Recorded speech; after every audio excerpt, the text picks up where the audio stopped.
अस्सलाम वालेकुम बेटा, this is sir Salman. Second year physics के लास्ट डे हमने कुछ एमसीक्यूज़ को डील किया था, जिसके अंदर हमने सेकेंड ईयर फिजिक्स के अंदर एमसीक्यूज़ में हमने topic number 1, topic number 2 and topic number 3 को हमने डिस्कस किया, जिसके अंदर हमने लास्ट डे पार्टिसिपेंट्स के क्वेश्चंस के एमसीक्यूज़ को डिस्कस किया, जिसके अंदर हमने बात की बेटा सबसे पहले हीट एनर्जीज़ के बारे में, देन उसके बाद हमने डिस्कशन किया टेम्परेचर्स के बारे में, और देन उसके बाद फिर हमने डिस्कशन की बेटा इस चैप्टर के अंदर थर्मल एक्सपेंशन के बारे में। इस वक्त हमें बात करनी है सेकंड ईयर फिजिक्स के अंदर चैप्टर नंबर 11 हीट से रिलेटेड हम बात कर रहे हैं मल्टीपल चॉइस क्वेश्चंस के अंदर। अब हमें बात करनी है, हमारे पास अब जो टॉपिक है दैट इज़ टॉपिक नंबर 4, और आज के टॉपिक में, आज के लेक्चर में हमें डिस्कस करना है टॉपिक नंबर 4 यानी गैसेस लॉ के एमसीक्यूज़ को, और गैसेस लॉ के पास्ट पेपर्स के एमसीक्यूज़ के बारे में हमें बात करनी है। तो गैसेस लॉ के अंदर पास्ट पेपर्स के एमसीक्यूज़ के बारे में अगर हम बात करें तो सबसे पहले देखिएगा एक क्वेश्चन है पास्ट पेपर्स का गैसेस लॉ से रिलेटेड। सवाल लिखा हुआ ये है, द काइनेटिक एनर्जी पर mole of an ideal gas. Ideal gas के अकॉर्डिंग अगर बात की जाए तो काइनेटिक एनर्जी पर mole of an ideal gas क्या होता है। हमें पता है सबसे पहली बात काइनेटिक एनर्जी के बारे में अगर बात करें तो उसका फॉर्मूला होता है 3/2 K/T। This is the formula for the average kinetic energy. लेकिन अगर हम बात करें काइनेटिक एनर्जी पर मोल के बारे में, द काइनेटिक एनर्जी पर mole of an ideal gas, इसका फॉर्मूला होता है 3/2 RT। 3/2 RT। इट मीन्स अगर सिंपल वे में बात की जाए सिर्फ एवरेज काइनेटिक एनर्जीज के बारे में, तो एवरेज काइनेटिक एनर्जी का फॉर्मूला होता है 3/2 R/T। लेकिन अगर हम यहाँ पे एवरेज काइनेटिक एनर्जी पर mole of an ideal gas के बारे में बात करें, एवरेज काइनेटिक एनर्जी पर मोल के बारे में अगर हम बात करें, तो एवरेज काइनेटिक एनर्जी पर मोल का फॉर्मूला होता है 3/2 R/T। यहाँ K का मतलब बोल्ट्जमैन कांस्टेंट होता है। The value of the Boltzmann constant is 1.38 exponent minus 23 joule per Kelvin, और R is used to define general gas constant, and the value of the general gas constant is 8.314 joule per mole into Kelvin। और एक बात याद रखिएगा कि R is called general gas constant which is also known as ideal gas constant। तो it means average kinetic energy पर mole का formula क्या होता है 3/2 R/T। आपने न्यूमेरिकल में यूज किया होगा, न्यूमेरिकल नंबर आपने यूज किया होगा 11.5 के अंदर, पेज नंबर 39 चैप्टर नंबर 11 के न्यूमेरिकल्स में, पार्ट नंबर बी में, पार्ट बी के न्यूमेरिकल में आपने यूज किया होगा 3/2 R/T। सो इस वक्त हमारे पास ऑप्शन क्या गिवन है, option number A 3/2 K/T। Next option है हमारे पास 2/3 K/T। ऑप्शन सी है हमारे पास 3/2 R/T, and option D is that 2/3 R/3। It means इनमें से अब राइट ऑप्शन कौन सा होगा? Of course sir, average kinetic energy पर मोल का फॉर्मूला होता है 3/2 R/T। So the right option is option number C. So the right option is option number C. Clear? इसके बाद देखिएगा, ये था एक क्वेश्चन जिससे रिलेटेड अभी हम लोगों ने यहाँ पर डिस्कस किया, पास्ट पेपर्स का एक क्वेश्चन था। नेक्स्ट क्वेश्चन की तरफ हम मूव करते हैं। नेक्स्ट क्वेश्चन है हमारे पास, the pressure exerted by mercury column 76 centimetre high at 0 degree centigrade is. It means अगर हम प्रेशर के बारे में बात करें तो कहता है कि 76 centimetre of pressure at 0 degree centigrade ये किसके इक्वल होता है? ऑप्शन ए 1 लीटर, बिल्कुल नहीं हो सकता। लीटर तो यूनिट होती है वॉल्यूम की, और बात तो प्रेशर के बारे में की जा रही है कि मरकरी लेवल के अंदर कहता है, सपोज करो मरकरी के कॉलम के अंदर, मरकरी बेटा बेसिकली में हम एक मेथड है हमारे पास जिसके जरिए हम प्रेशर की वैल्यू को, ये प्रेशर को कैलकुलेट करते हैं कॉलम ऑफ मरकरी से। तो कहता है 76 सेंटीमीटर ऑफ लेवल के ऊपर अगर मरकरी मौजूद हो तो वो प्रेशर किसके इक्वल होता है? वो कहता है 1 लीटर। ये तो हो ही नहीं सकता सर। क्यों नहीं हो सकता? क्योंकि लीटर तो यूनिट होती है वॉल्यूम की। Next option, option B 1 centimetre cube. Sir centimetre cube ये भी तो वॉल्यूम की यूनिट होती है। Option D 1 ATM। Sir ATM is used to define atmospheric pressure। ATM is used to define atmospheric pressure, और ATM और option number D is that 1 newton per metre square. तो याद रखिएगा the right option is option number D 1 newton per metre square. Clear?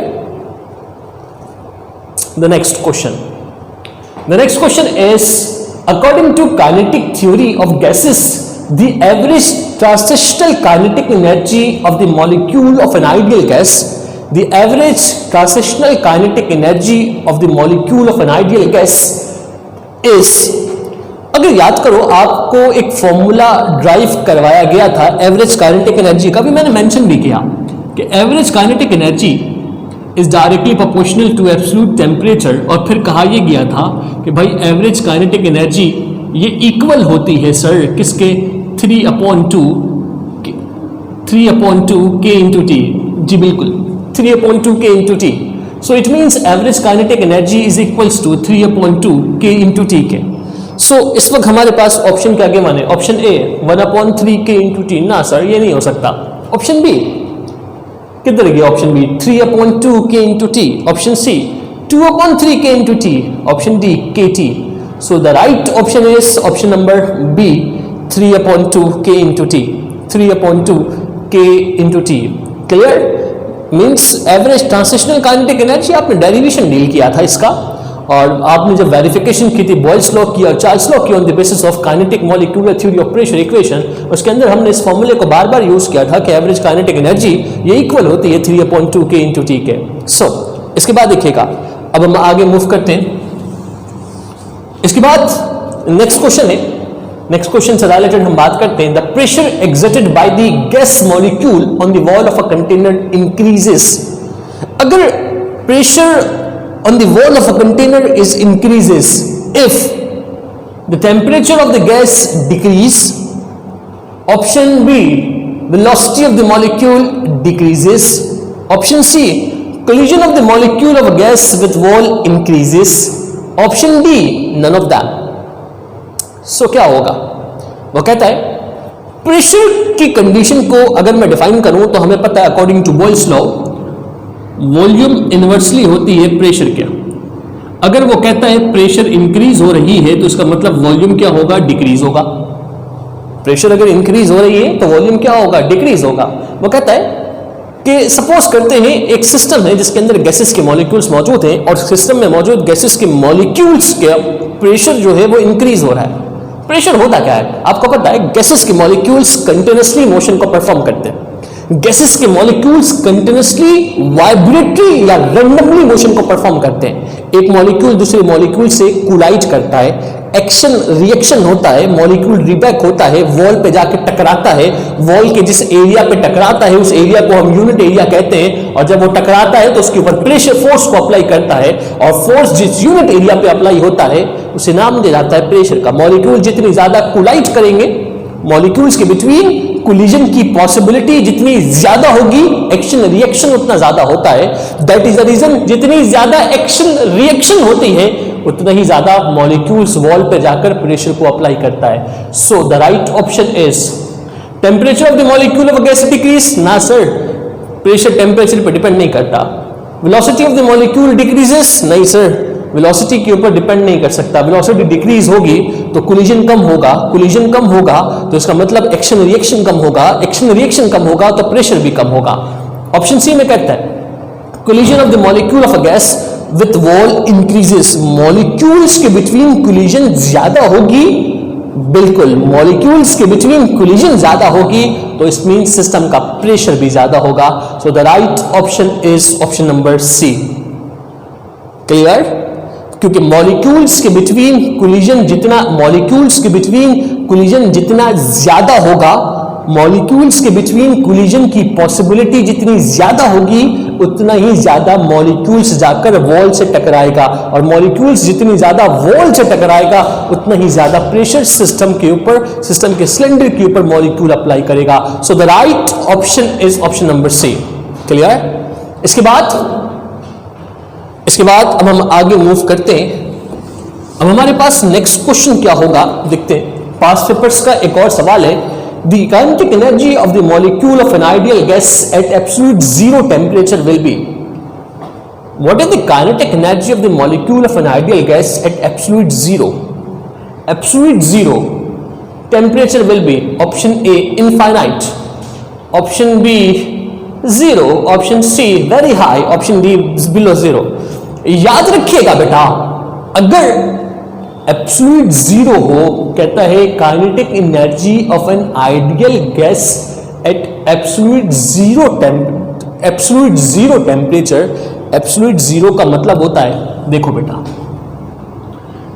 Temperature is equals to -273 degree centigrade, clear, this is called absolute temperature. अगर kelvin में जाओ, क्यों? क्योंकि ideal gas का word use किया और आइडियल हमेशा सिस्टम ऑफ इंटरनेशनल में हम बात करते हैं, तो टेम्परेचर ऑफ केल्विन में अगर हम जाएं तो इट मीन्स जो भी टेम्परेचर होता है उसमें हम ऐड करवाते हैं 273 को। तो टेम्परेचर ऑफ सेंटीग्रेड में हमने ऐड करवाया 273 को, तो वैल्यू क्या बनेगी? 0 केल्विन। ये ओके नहीं लिखा है बेटा, ये 0 केल्विन लिखा है। इट मीन्स 0 केल्विन की एवरेज काइनेटिक एनर्जी क्या होगी? अब आप यहां पे देखिएगा, एवरेज काइनेटिक एनर्जी का फॉर्मूला क्या था? Average kinetic energy is equals to 3/2 K into T. मैंने 3 को सेम लिखा, 2 को सेम लिखा, K को सेम लिखा, T की जगह पर 0, क्योंकि टेम्परेचर हमने एब्सोल्यूट टेम्परेचर केल्विन में लिया, एब्सोल्यूट टेम्परेचर हमने सेंटीग्रेड का नहीं लिया। क्यों? क्योंकि बात आइडियल गैस के बारे में की जा रही है, और जब कभी आइडियल गैस के बारे में हम बात करते हैं, जब कभी हम आइडियल गैस के बारे में बात करते हैं, तो याद रखिएगा सिस्टम ऑफ इंटरनेशनल में हमेशा बात की जाती है और टेम्परेचर की ऐसा यूनिट केल्विन होती है, दैट्स व्हाई मैंने टेम्परेचर को केल्विन में लिया। अब 0 को कैसे करो? 0 को 3 से करो 0, तो it means answer will become 0, क्योंकि 0 किसी भी नंबर से मल्टीप्लाई होगा या डिवाइड होगा उसे 0 बना देता है। So the answer is 0। क्यों? क्योंकि एब्सोल्यूट 0 इक्वल होता है -273 डिग्री सेंटीग्रेड के, वो इक्वल होता है 0 केल्विन के।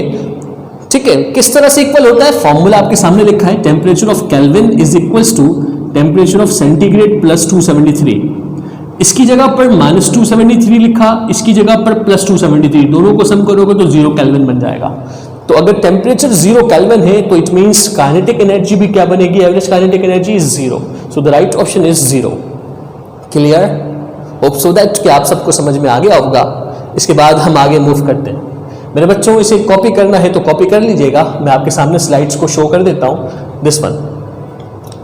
ठीक है, स्क्रीनशॉट ले लीजिएगा, पिक्चर ले लीजिएगा, आराम से घर पे बैठ कर रिलैक्स होकर कॉपी कीजिएगा, कोई जल्दबाजी नहीं कीजिएगा, आराम से सुकून से रिलैक्स होकर करना है। ठीक है, चिल कीजिएगा, रिलैक्स को। इसके बाद अब हम आगे मूव करते हैं। नेक्स्ट क्वेश्चन है हमारे पास, according to Charles law, according to Charles law की अकॉर्डिंग, चार्ल्स लॉ क्या होता है sir?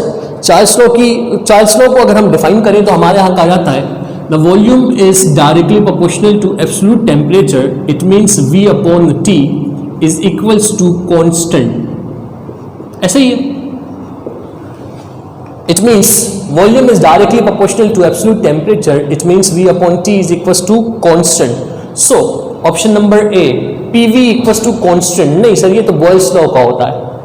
Option number C, option number B, V upon T is equals to constant। Option C, VT constant, ये तो हो ही नहीं सकता सर, ये कैसी बात कर दी आपने? P upon V equals to constant, sir ये कौन से लॉ से आपने बना लिया? तो the right option is V upon T। Volume temperature का रेशो हमेशा कांस्टेंट होता है। So the right option is option number B। So the right option is option number B। Clear? समझ में आ गई बात? इसके बाद आगे मूव करें बेटा। एक क्वेश्चन है, सवाल पढ़िएगा। If the pressure of a gas is double, keeping the temperature constant, the volume of a gas is. If the pressure of a gas is double, keeping the temperature constant, याद करो boils law को। Boils ने क्या कहा था? If mass and temperature is constant, then volume is inversely proportional to pressure. According to Boyle's law, according to Boyle's law, volume is directly proportional to inversely proportional to pressure. If mass and temperature is constant, उसने भी क्या कहा कि if the pressure of a gas is double, keeping its temperature constant, then volume will become। हमने Boyle's law को use किया, volume inversely होता है प्रेशर के। अगर आपने, ये है इसकी एक जनरल फॉर्म, अगर आपने मैथमेटिकल फॉर्म देखिएगा, मैंने मेंशन किया V इनवर्सली प्रोपोर्शनल है P के, ये जनरल फॉर्म थी। अगर ये P प्राइम बन जाए तो ये क्या बन जाएगा? V prime. वो कहता है आपका pressure, if the pressure of a gas is double, अगर P प्राइम इनिशियल प्रेशर का डबल हो गया तो it means V inversely proportional, P prime की जगह पे क्या लिखा 2p, it means we prime को मैंने वी प्राइम लिखा, इनवर्सली प्रोपोर्शनल लगाया, 1/2 को अलग किया, मल्टीप्लाई करके 1/p को लिखा। क्लियर? अब 1/p किसके इक्वल था? v के, तो इसका मतलब क्या बना, 1/2 को सेम लिखा, 1/p किसके इक्वल है? v के, इनिशियल वॉल्यूम। सो v प्राइम इनवर्सली प्रोपोर्शनल है किसके? v को 1 से मल्टीप्लाई करो तो क्या बनेगा? v/2, यानी इनिशियल वॉल्यूम का क्या हो गया? हाफ हो गया। कैसे? आपको रिलेशन पता है, अगर प्रेशर डबल हो जाए, एक रिलेशन होती है, अगर प्रेशर डबल हो जाए यानी प्रेशर अगर इंक्रीज हो जाए तो इसका मतलब वॉल्यूम क्या होगी? डिक्रीज। जितना टाइम प्रेशर इंक्रीज होता है उतना ही टाइम वॉल्यूम डिक्रीज होगा। अगर प्रेशर डबल हो जाए तो वॉल्यूम हाफ हो जाएगी। अगर प्रेशर 4 टाइम इंक्रीज हो जाए तो वॉल्यूम 4 टाइम डिक्रीज हो जाएगी। अगर प्रेशर 3 टाइम इंक्रीज हो जाए तो वॉल्यूम 3 टाइम डिक्रीज हो जाएगी। Clear? So according to relation जो इसका वॉल्यूम होगा वो इनिशियल वॉल्यूम का हाफ हो जाएगा। हमारे पास ऑप्शन है reduce to 1/4, reduce, option B double, option C reduce to 1/2 the original volume, original volume का 1/2 हो गया, and option number D increases 4 time. So it means according to condition, अगर प्रेशर आपने डबल किया, अगर प्रेशर आपने double किया तो इसका मतलब इस सिस्टम का जो वॉल्यूम होगा वो क्या होगा बेटा? रिड्यूस टू 1/2, क्योंकि प्रेशर जब कभी डबल होगा तो वॉल्यूम रिड्यूस होके हाफ पे आ जाएगा, that's why reduce to 1/2। So right option is option number C. Is that clear बेटा? Then now move toward the another question. The question is that Boltzmann constant, पढ़ते थे ना Boltzmann constant, the value of the Boltzmann constant is, क्या होती है Boltzmann constant की value? k is equals to 1.38 into 10 की power -23। हमारे यहाँ आधे से ज्यादा बच्चे इसकी यूनिट में गलती करते हैं। याद रखिएगा, जज्बात में नहीं आना बेटा, रिलैक्स होकर, इसकी यूनिट होती है जूल पर केल्विन। कुछ बच्चे लिखते हैं जूल पर मोल इंटू केल्विन, गलत लिखते हैं। इसकी यूनिट जूल पर केल्विन होती है। जज्बात में नहीं आना, रिलैक्स होकर काम कीजिएगा। अच्छा, इसका फॉर्मूला क्या होता है? ये इक्वल किसके होता है? के इक्वल होता है R/NA के।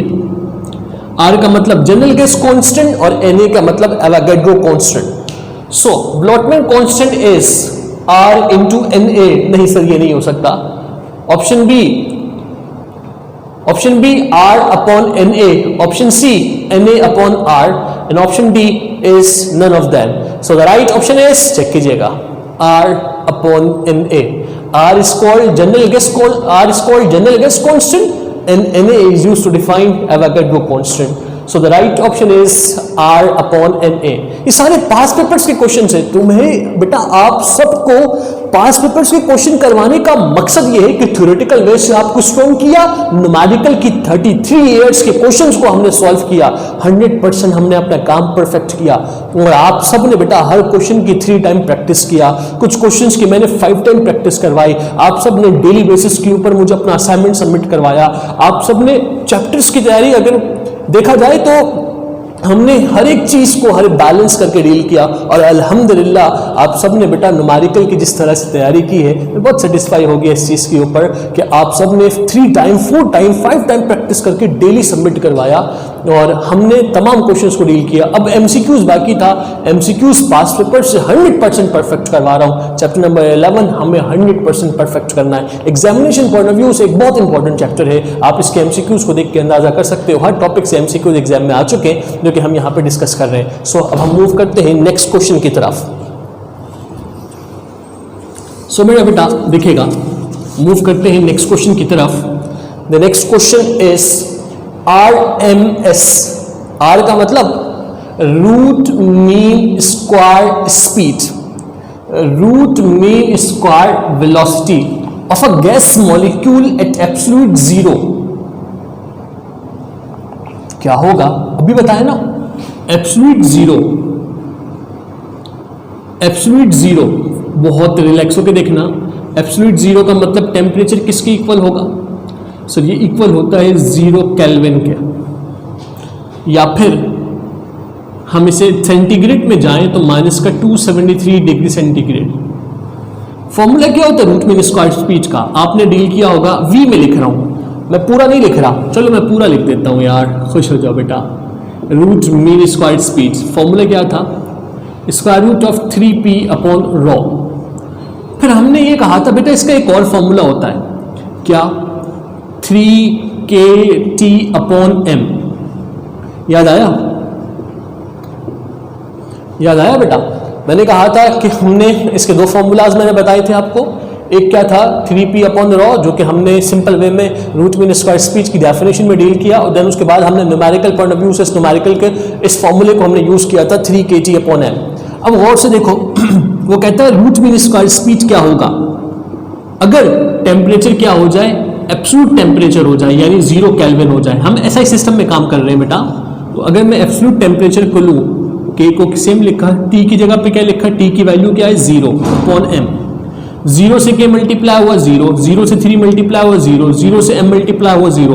ओवरऑल वैल्यूज क्या बन जाएगी, ओवरऑल वैल्यूज हमारे पास 0 बन जाएगी। थैंक यू सो मच अजीम, आप चाय लेकर आए मेरे लिए, थैंक यू। सो तो it means root mean square speed की वैल्यू क्या बन जाएगी, 0 बन जाएगी। अगर टेम्परेचर 0 हो जाए तो याद रखिएगा, अभी मैंने आपको कहा था एक लॉजिक बताओ, एक बड़ी अच्छी लॉजिक याद आ गई। अगर मैंने कहा कि टेम्परेचर आपके पास 0 केल्विन हो जाए तो काइनेटिक एनर्जी क्या होगा, 0। काइनेटिक एनर्जी क्या होती है, जब मॉलिक्यूल्स मोशन में हो। अगर मॉलिक्यूल्स की वेलोसिटी 0 होगी जब भी तो काइनेटिक एनर्जी 0 होता है। मॉलिक्यूल्स की मोशन, काइनेटिक एनर्जी क्या होती है, the energy due to motion, वो एनर्जी जो ड्यूरिंग मोशन मॉलिक्यूल्स के पास मौजूद हो। अगर मॉलिक्यूल्स की वेलोसिटी 0 होती है जब भी तो काइनेटिक एनर्जी 0 होता है। तो दैट्स व्हाई अगर काइनेटिक एनर्जी 0 हो रहा है तो इसका मतलब ये है कि इसकी वेलोसिटी भी क्या होगी, 0 होगी। तो it means root mean square speed of the molecule of absolute 0 temperature is, आपको पता है क्या होगा, 0। आओ ऑप्शन में देखते हैं। ऑप्शन ए, ये लो बेटा हमसे बदतमीजी की गई, हमें ऑप्शन दिया गया 9 एक्सपोनेंट -6 मीटर पर सेकंड, नहीं है, ये नहीं हो सकता। ऑप्शन डी, बी में क्या कहता है 3 एक्सपोनेंट 3, बिल्कुल मजाक की बात की जा रही है। ऑप्शन सी 273 मीटर पर सेकंड, सर ये किस तरह की वैल्यूज है, ऑप्शन डी क्या है, 0। The right option is 0। Clear, okay. इसके बाद अब हम मूव करते हैं नेक्स्ट क्वेश्चन की तरफ। The next question is, according to kinetic theory of the gases, the absolute temperature of a perfect gas is inversely proportional to the kinetic energy. Option B, directly proportional to the kinetic energy. C, equal proportional to the kinetic energy. D, independent of the kinetic energy. The question is that, according to kinetic theory of gases, the absolute temperature of a perfect gas is, हमने पढ़ा है, वो कहता है kinetic energy ये directly proportional होती है temperature के। वो कहता है temperature, absolute temperature according to kinetic theory किसके डायरेक्टली प्रोपोर्शनल होता है, तो इट मींस ये डायरेक्टली प्रोपोर्शनल होता है काइनेटिक एनर्जी का। So the right option is inversely proportional नहीं, directly proportional, yes directly proportional. Clear, clear, okay. इसके बाद सर इतना आसान, इतने अच्छे आसान से एमसीक्यूज है बेटा, आसान नहीं है, आपको समझाया जा रहा है, आपका कॉन्सेप्ट है, आपके थ्योरेटिकल में से हमने कॉन्सेप्ट बनाया है। अल्हम्दुलिल्लाह हमने बहुत अच्छा कॉन्सेप्ट यहाँ पे डील किया है। इसके बाद देखिएगा नेक्स्ट क्वेश्चन है, absolute 0 is equivalent to, sir absolute 0 देखते जाओ, एब्सोल्यूट 0 सेंटीग्रेड में किसके इक्वल होगा, -273 डिग्री सेंटीग्रेड। देखते जाओ, एब्सोल्यूट 0 केल्विन में इक्वल होगा 0 केल्विन के। एब्सोल्यूट 0 फॉरेनहाइट में इक्वल होता है -460 फॉरेनहाइट के। शायद आपने ये नहीं पढ़ा होगा, याद रखिएगा।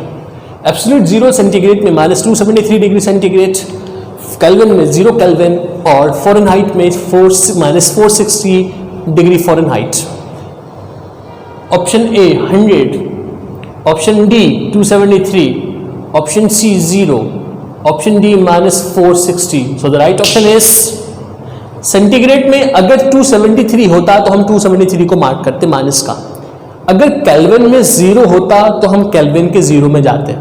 इनमें से कोई भी ऑप्शन हो सकता है। अगर सेंटीग्रेड में ऑप्शन आपको होगा तो -273 होना चाहिए, केल्विन में देखना है तो 0 होना चाहिए, फ़ारेनहाइट में देखना है तो माइनस का 460 होना चाहिए। सो द राइट ऑप्शन इज 460।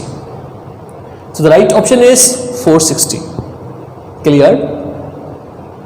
इसके बाद अब हम आगे मूव करते हैं नेक्स्ट क्वेश्चन की तरफ। अब नेक्स्ट क्वेश्चन क्या है बेटा, देखेगा the graph of Boyle's law. हमने बॉयल्स लॉ को डील किया। The volume is inversely proportional to pressure if temperature and mass is constant. और जब हम ग्राफ ड्रॉ करते हैं तो कहा जाता है जब कभी किसी दो क्वांटिटी के बिटवीन हम ग्राफ को ड्रॉ करें और वो ग्राफ अगर एक कर्व ऑब्टेन हो तो उसका मतलब वो दो क्वांटिटी एक दूसरे के इनवर्सली प्रोपोर्शनल होती है। बॉयल्स लॉ में जो ग्राफ हम ड्रॉ करते हैं उस ग्राफ को जो कर्व बनता है उस कर्व को हाइपरबोला कर्व कहा जाता है। The graph in Boyle's law, जो ग्राफ बनती है, जो कर्व बनता है, उस कर्व को हाइपरबोला कर्व कहा जाता है। याद रखिएगा बॉयल्स लॉ में जो ग्राफ हम ड्रॉ करते हैं उस ग्राफ का जो कर्व होता है उस कर्व को हाइपरबोला कर्व कहा जाता है। So the right option is hyperbola curve. Hyperbola, वो जो ग्राफ होती है वो बॉयल्स लॉ का जो ग्राफ होता है वो हाइपरबोला ग्राफ कहलाता है। Clear? Okay, the next question, the graph of Charles law. अगर दो क्वांटिटी एक दूसरे के डायरेक्टली प्रोपोर्शनल हो तो उसका ग्राफ हमेशा एक स्ट्रेट लाइन ऑब्टेन होता है। The graph between volume and absolute temperature is a straight line which show that they are directly proportional with each other. So अगर हम ग्राफ ड्रॉ करें बेटा वॉल्यूम और टेम्परेचर का तो वो ग्राफ एक स्ट्रेट लाइन ऑब्टेन होती है। So A curve, B slope, C straight line, D hyperbola. So the right option is straight line. Clear मेरा बेटा? इसके बाद एक सवाल है, the root mean square speed of the molecule of an ideal gas is sealed container is V. The gas is heated until the pressure in the container triple. The root mean square speed now. ये question NTS के test में भी आ चुका है। ये question NAD के NTS के test paper में भी और KMDC के टेस्ट पेपर्स में भी आ चुका है। ये क्वेश्चन पास पेपर्स का एक क्वेश्चन है, NTS का भी है। ये बहुत इंपॉर्टेंट क्वेश्चन है। हमने पढ़ा है रूट मीन स्क्वायर स्पीड ये इक्वल होती है 3p अपॉन रॉ। ठीक, वो कहता है अगर प्रेशर इनिशियल प्रेशर के 3 टाइम्स हो जाए, अगर सिस्टम का नया प्रेशर कहता है ना कि the gas is heated until the pressure of the container triple. Triple का मतलब क्या होता है? 3। अगर प्रेशर सिस्टम का इनिशियल प्रेशर के 3 टाइम्स हो जाए तो कहता है इस कंडीशन में जो रूट मीन स्क्वायर स्पीड होगा VRMS, root mean square speed होगा, वो क्या होगा? हमने मेंशन किया root mean square speed is equals to 3p और कीजिएगा अपॉन रॉ। मैं रूट मीन स्क्वायर स्पीड को सिर्फ v लिख रहा हूं। मैं रूट मीन स्क्वायर स्पीड को सिर्फ v लिख रहा हूं। आप चाहो तो पूरा लिखो या चाहो तो v लिखो। अगर ये p प्राइम है तो ये क्या बन जाएगा? v प्राइम बन जाएगा। It means v prime is equals to, मैंने 3 को 3 लिखा, p प्राइम की जगह पे क्या लिखूंगा? 3p upon raw. क्लियर? इसके बाद मैंने v प्राइम को सेम लिखा। अगर मैं रूट को ब्रेक करूं, एक रूट मैंने 3 को दिया और एक रूट के अंदर मैंने 3p अपॉन रॉ को रखा, कोई इशू है किसी को? नहीं सर, कर सकते हैं। कैसे सर? आपने क्या किया, ये जो होल रूट है ये 3 पर भी है और ये 3p अपॉन रॉ पर भी है, तो मैंने 3 को अलग किया और 3p अपॉन रॉ को अलग कर दिया। क्यों? अपना फॉर्मूला बनाना चाहता हूं मैं। तो इट मीन्स v प्राइम किसके इक्वल आएगा? रूट 3 को मैंने सेम लिखा, square root of 3p upon rho, ये चीज इक्वल किसके होती है? v के। तो मैंने यहाँ पे क्या लिखा? v। ये चीज इक्वल होती है किसके? v के। तो मैंने यहाँ पे क्या लिखा? सिर्फ v लिखा। तो इट मीन्स अगर प्रेशर 3p होगा तो रूट मीन स्क्वायर स्पीड क्या बनेगा? स्क्वायर रूट ऑफ 3 हो जाएगा। अगर प्रेशर 3 टाइम इंक्रीज हो जाए तो root mean square speed square root of 3 times हो जाएगा, स्क्वायर रूट ऑफ 3v हो जाएगा। क्लियर? अब आते हैं ऑप्शंस के ऊपर। A B C D। सो देखिएगा बेटा, अगर मैं ऑप्शंस के ऊपर आऊं और